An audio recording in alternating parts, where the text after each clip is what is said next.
Mantle, as Bill mentioned, has played well, as has Sprewell, especially defensively. Peja Stojakovic, of course, he's going to be a key, Bill. After what he did at the end of Game 3, they need him to be strong. Peja Stojakovic is the second leading scorer in the NBA. He is the league's best shooter on the best shooting team in the entire NBA. But he's shooting under 38% for this series. He's been getting off to slow starts. He had a great close to Game 3. He'll need to continue and inspire this team. Now we have more from Jim Gray. All right, Bill, thank you very much. I spoke to several of the Kings before the game, and they have the feeling in their locker room very much the same as a couple of years ago. It's Robert Horry all over again. They feel as though they've given away a couple of games. At worst, they feel they should be up 2-1. At best, possibly 3-0. I talked to Peja Stojakovic about it. He said the team is still confident. He said, however, it was 73-year-old Hall of Fame coach, assistant coach Pete Carrill, who broke the ice. He told the team the following: hey guys, the past is the past. Take it from me, I know tomorrow is another day. This is the only way you can approach it. Mike? Well, Jim, they might still be confident, but Minnesota is very confident, and they're certainly not intimidated here. They are 3-0 at Arc Arena this year. Obviously, the win in Game 3, and they won both regular season games here. So this big hostile crowd does not affect them very much. 5 of the last 9 games between these two franchises have gone to overtime. Talking to the Timberwolves, they know that Sacramento will play their best ball right now in this opening 12 minutes. Minnesota has to show that they are here to compete, not happy to just have the home court advantage back, and be ready to win it at the very closing moments of this game tonight. When you look at the playoffs and all the talk about home court advantage, as Garnett, it's his first shot. The ironic thing, these two teams have played now 7 times. 3 so far in the playoffs, 4 in the regular season. The road team has won 5 of the 7 games between the two this season. The opening jumper by Kevin Garnett. That's what the MVP is all about. Come out and set that tone. Bibby off the mark. You see again, Sprewell is on Bibby after Bibby exploded in Game 1. Sprewell switched to him defensively and has done a superb job. And Bibby's going to stay with Sprewell here, trying to keep size with Christie on Sam Cassell. Trenton Hassel. That goes down. Trenton Hassel has been unbelievable in this series. He scored in double figures all 3 games, averaging 15 points a game, and he's shooting 55% of the playoffs. They're not guarding Trenton Hassel. Nice poke away by Doug Christie, who seems everywhere on the court. And I know Jim Gray has an update on Doug Christie's foot situation. Jim? Hey, Mike, Doug Christie took a shot before the game in his left foot in Game 3 for plantar fasciitis. He did not take that shot tonight. He says it is ready and back in the locker room. He might have to take it at halftime. It is bothering him. It nubbed it pretty good in Game 3, and he feels as though he's going to have to go to it again tonight, but he didn't want it to start the game. Mike? He played a great Game 3 as Cassell misses from 3-point range. Again, a key for Sacramento, and Rick Adelman talked to us before the game, is getting Peja Stojakovic involved early, but not to force it. He needs to be patient. That's one of the keys for him, Bill. He had such a horrendous start to Game 3. Vlade Divac strong on the offensive end, but Trent Hassel establishing himself as one of the premier defensive players, and he is just staying at home with Peja Stojakovic. They're going to need to do more in terms of setting screens to create opportunities for Peja Stojakovic. Sprewell. That 3 won't go. The Minnesota Timberwolves have been very strong from 3-point range in the playoffs. They're the top 3-point shooting team in the postseason. A lot of perimeter stuff for Minnesota. Vlade taking it to the hoop, trying to get to the free throw line, establishing tempo and control. He threw up his right elbow as he was taking a shot. Kevin Garnett trying to tell Bernie Fryer, hey, watch the elbow there, but the foul is on Garnett, and that's his first. Vlade, one of the legendary players in international basketball. A lot of talk about this might be the end of the line for Vlade. I think he's got a lot of basketball left in him, though. Well, he's got some decisions to make. There's no doubt about it. He could certainly retire from the NBA. He could go play in Europe for a little bit. He can go to another team.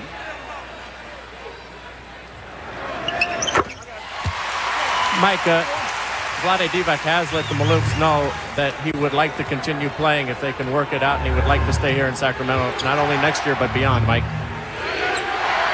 This is that execution of the offense with Garnett playing the point guard, something they can do with or without Sam Cassell in the lineup. Cassell, a very good post-up player, but maybe had him a little further out than he wanted. I think it's a critical opening moment for Sam Cassell, who really let his team down in the closing moments of Game 3. Vlade certainly asserting himself offensively. But Bibby comes up with a loose ball.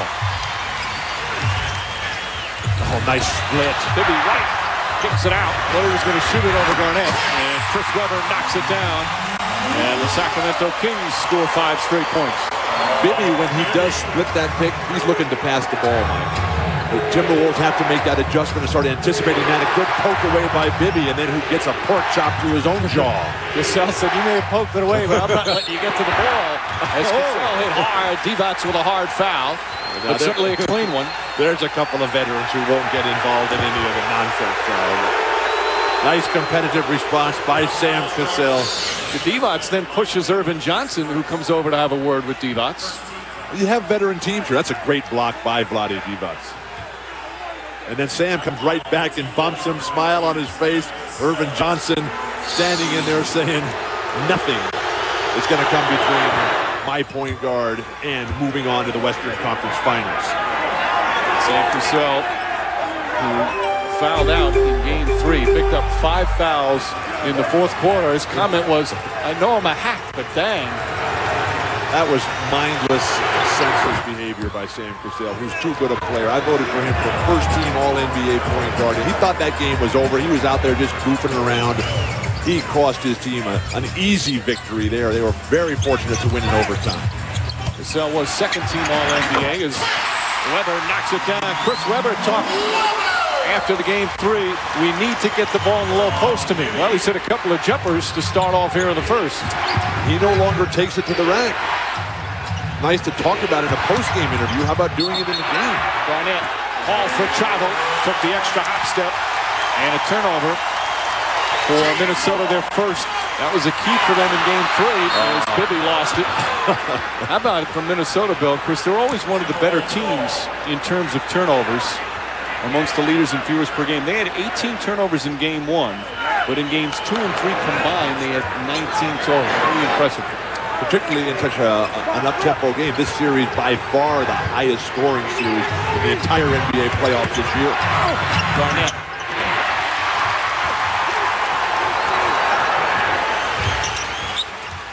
Stojakovic was calling for the ball. Nice move without the ball, and he draws the foul. Trenton Hassel will pick up his first, and Stojakovic to the line where he missed 3 free throws in Game 3, shockingly, after hitting 66 in a row. The execution of the dribble handoff, which is the initial play for Sacramento's offense, it's worked beautifully, and it's getting Peja Stojakovic, the game's best shooter, a trip to the line. So a timeout taken, almost 4 minutes gone by here in the first, and the Kings with a 1-point lead.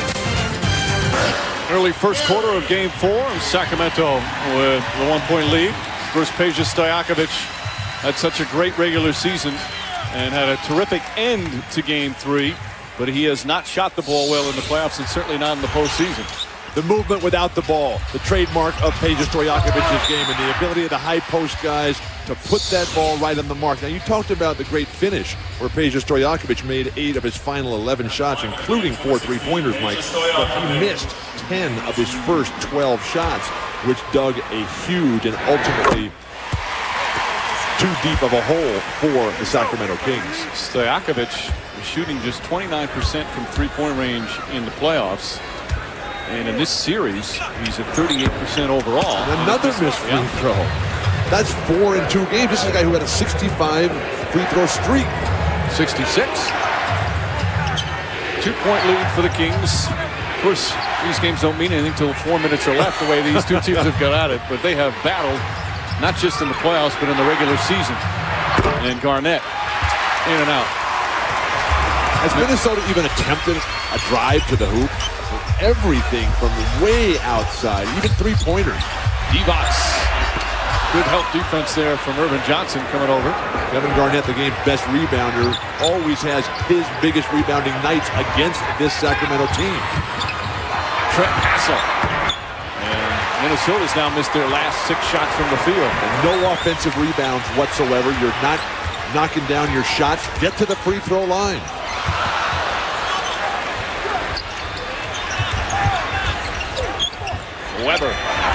Weber has had the hot hand early. He's 3 for 3 from the field. And regarding Chris Webber at this point of his career, why don't you just get up in his face? He's not explosive or athletic enough to get to the hoop and finish strong.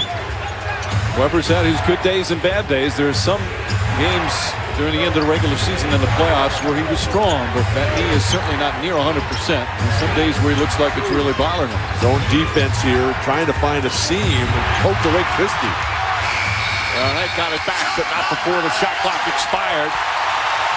And the second turnover for Flip Saunders' team. I would continue to attack through Vlade Divac right here. He's going to be going to the bench pretty soon. He's been playing strong, rolling to the hoop. Well, they play so well when he's active. He's been such a huge part of this team's growth over the years. Like the father figure of the club. Rick Adelman talking to us before the game how he wants to play Vlade more. It's Minnesota ball. Christie touched it last. Good hustle from both teams. Need to wipe the floor up.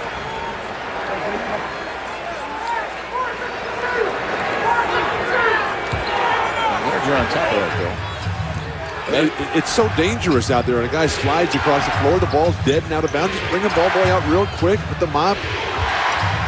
Hassel again left wide open, and Hassel continues to hit with the open shot. This is becoming a strategic mistake for the Sacramento Kings. They have committed to letting Irvin Johnson and Trenton Hassel beat them with jumpers. Hassel is beating them. They're going to have to start staying at home on him. He's 4th in the NBA playoffs in field goal percentage. As we said earlier, it's 55%. I love the dribble handoff by the Sacramento Kings. And a reach-in foul as Divac tried to throw it away. Irvin Johnson will pick up his first. Trent Hassel, who scored in double figures in 3 straight games, never even hit double figures in 2 consecutive games in the regular season. This series getting 15 points per game as they've just left him wide open. And this is a big-time scorer. His final year at Austin Peay, he averaged 23 points per game. He was always a scorer in college and has made his name in the NBA defensively. Stojakovic. Nice defense, Cassell. And you don't hear that phrase very often. That should have been an offensive foul on Doug Christie, who just jumped right into Cassell. And a shot clock violation again. The shot didn't hit the rim. You just jump right in there. Sam was bailing out, trying not to get involved. And if he had held his ground, he would have drawn that offensive foul. They're double teaming that high screen and roll for Minnesota. A lot of zone defense by Sacramento. Shot clock down to 5. Cassell finds an opening. And Sam Cassell able to knock it down. His first field goal. 4 points for Cassell. The game's tied again. Bibby poked out of bounds. Still Kings ball. Again, as Anthony Peeler is going to come into the game. I want to remind you, join ABC Sports tomorrow night. Primetime, 8 Eastern. When the Lakers and the Spurs now back in San Antonio for Game 5 of that Western Conference semifinal. It's all even now at 2 apiece. What has happened to Tim Duncan? The lost weekend in Los Angeles for the former MVP of the NBA. Pass from Weber. And Anthony Peeler, who they would love to get untracked offensively, comes off the bench and quickly scores. Again, big men passing the execution out of the dead ball. Sacramento has been supreme in this series with that. Garnett couldn't handle it, and you got to credit Chris Webber's defense there on the double team with forcing that turnover. Well, one of the offensive keys that Flip Saunders has been harping about for his Timberwolves is that we've got to handle their double teaming and their switching of our interchanges on the perimeter better. We have to attack as Bibby does right here so magnificently. Weber, 4 for 4 from the field. Bibby is toying with Minnesota's defense. He either goes around the double team or goes right through him. They cannot slow this guy down. Sprewell. And Latrell Sprewell with his first field goal. And after that rough stretch where they missed 6 in a row, Minnesota's bounced back nicely. Bibby wide open for 3. Bibby, who's been shooting so much better in the first half than he has been in the second half of these games in this series, really has to find the key to consistency down the stretch. Cassell, offensive foul. Lower the shoulder, and Cassell picks up his first The defense for Mike Bibby forcing that turnover. Bibby set the tone for this series in game 1 in the opening moments when he completely destroyed Sam Cassell on the defensive end. Just stripped the ball from him, ignited fast breaks. Sadly, though, it's been a downhill slide for Mike Bibby since that time in game 1. Bibby, tough fall-away shot, won't go. Fight for the rebound, Garnett. Garnett leading all NBA playoff performers in rebounds as he did during the regular season.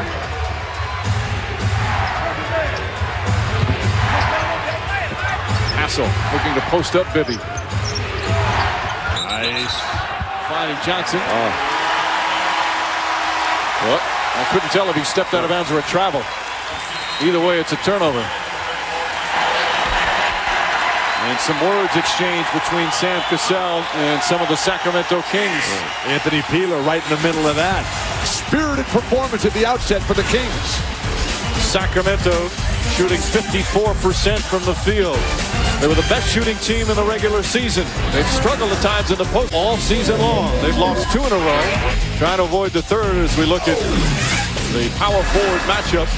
The numbers, Weber's put up good numbers, but it's clear he's still not near 100%. And of course, Garnett has been superb in the postseason, not shooting the ball all that well in this series. As we'll look at our Sprite Mad skills. And Chris Webber is our award winner tonight, the same way he has been one of the members of the NBA's all-time team or all-league team the last 5 years here, but no longer the explosive player that he was when he first joined this league for the Golden State Warriors. Now settling for the perimeter jumpers, realizing it is a game of skill, knocking down that wide open shot is the execution of the offense, but his ability to take on Kevin Garnett has really been a major factor in this series, because the gap for Minnesota to win, the gap has to be huge of Garnett, now a younger and better player than Chris Webber, has not been as big as expected coming in. Brad Miller comes in for Sacramento. Michael Olowokandi in, as you see, guarding Webber. And Webber now 5 for 5 from the field. As soon as Michael Olowokandi comes in the game, it's the first time that Webber goes to the hoop. Unfortunately for Minnesota, they're settling for the perimeter game. They got 5 turnovers and 0 points in the paint. They've only taken 2 free throw attempts. Sprewell. Miller, good boxing out, will let it go out of bounds.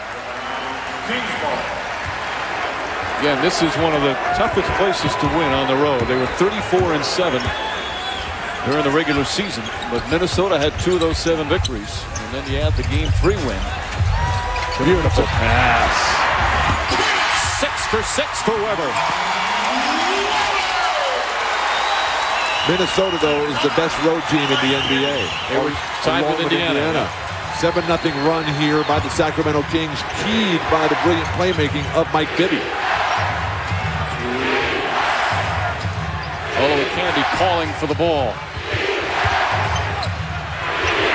Trying to find Garnett, not a smart pass. How long can they risk going with Michael Olowokandi and wasting Mark Madsen's minutes on the bench over there? And Peeler couldn't handle a pass. So 4th turnover for Sacramento. Fred Hoiberg set to check and couldn't get to the scores table in time. When you look at the contributions of Hoiberg and Hassel, role players here, they're averaging 27 points, 7 rebounds on 52% shooting between the 2 of them. That is a remarkable contribution. Whereas Sacramento's bench without Bobby Jackson is certainly not that deep. They've only played really 7 players in this series. Shot clock winding down. Sprewell has it knocked away. Good defense from Peeler, but a 24-second violation. That Garnett basket will not count. And another turnover for Minnesota, their 7th. And a quick return to action here of Vlade Divac. Rick Adelman well aware that this is a must-win game for his Kings.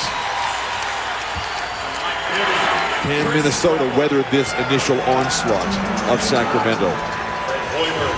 You know, Bill, we talked about the psyche of Sacramento after 2 tough losses. They've obviously gotten over it very well. But what did Rick Adelman describe his team at? Extremely resilient. Just flips it up. But of course, the key will come at the end of a close game. Will it be going through their heads at the end of the fourth quarter in a close game. If I'm Minnesota, I just keep running and keep attacking. They're deeper, they're younger. Traveling violation, Olowokandi. Yet another turnover for the Timberwolves. Flip Saunders yelling at Olowokandi, stay inside. They have 8 turnovers. Minnesota does. They had 8 turnovers the entire game on Tuesday night, or Monday night, I should say. Olowokandi is a smart, intelligent, articulate person. He is just not ready to play at this level of NBA basketball. Stojakovic. Peja Stojakovic. Oh, double dribble. Double dribble. 37.6 seconds remaining. A 9-point Sacramento lead. You see the scoreless streak. Vlade's going to torch him here. And a foul on Olowokandi, who was really struggling. He's played 2 minutes and really had some problems. Reminder, or a question for you. Which team was the all-time champion? Log on to NBA.com and cast your votes. The all-time finals challenge only on NBA.com. Keeler just not able to find the range from the outside. Mike, Minnesota has 13 shot attempts and 9 turnovers. Well, they've got nearly almost twice as many turnovers as field goals. There's about a 2-second difference between shot and game clock. Cassell, that's a 3. Olowokandi the rebound. Garnett steps back for 3. Kevin Garnett from downtown. And that's his first 3-pointer of the playoffs. As Miller well short. And that will end the first quarter. A strong one for the Sacramento Kings. Something they certainly needed. As Minnesota goes over 4 minutes without a point. And they turn it over 9 times in the first period. Of course, Chris Webber, perfect from the field. He's 6 for 6 with 12 points. But it's also the Sacramento defense forcing all the turnovers. And after a couple of very difficult losses in games 2 and 3, they bounce back nicely. First quarter complete.